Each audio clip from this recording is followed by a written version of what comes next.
Hello everyone. Today our topic is juvenile correctional institutions, probation, and non-punitive alternatives.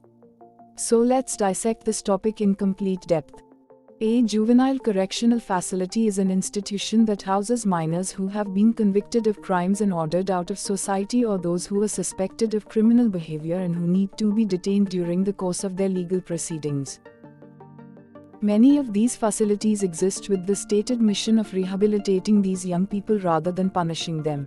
Although they are generally not referred to as prisoners or inmates as many adult offenders are, there are some similarities in how they are treated. In the developed countries like United States and United Kingdom and others, when a child commits a crime he is sent to jail, but the jails for children are named as the correctional institutions. These civilized nations basically try to give a different feeling to children who commit the crime. They take great care of psyche of children by not sending them to jail. Instead, they send them to correctional institutions. Let's suppose a child kills someone. He don't know even the consequences of killing or hurting someone.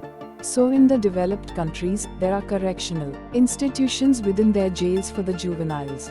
We can say that this is basically a philosophy, that the word jail should not be used for the minors, instead the word correctional institution should be used for them.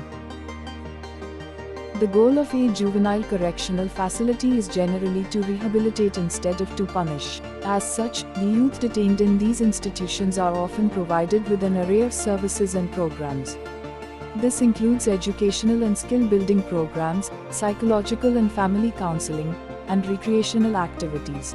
These institutions basically guide and train them in the right way to alter their criminal behavior.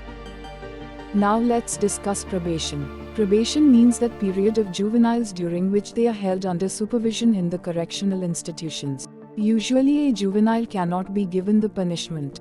He only gets the coaching, and even for that purpose, he cannot be kept in correctional institutions for more than 3 years. So, the period during which the juveniles stay at correctional institutions is called the probation. Now let's discuss that, what are non-punitive alternatives.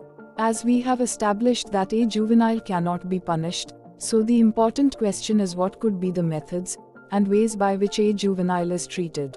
Non-punitive methods literally means not inflicting, involving, or aiming at punishment, so these include social and moral skills, learning education, technical skills, rehabilitation, and others. When a child commits a crime, he is sent to correctional institution, where he gets proper coaching from a teacher and other staff. He goes through all the steps mentioned above. So during his stay there, he gets training and at the end becomes a good citizen. These institutions basically work for the well-being of these minors. So this was all from today's lecture. If you like the content, subscribe, like and share the video. Stay blessed.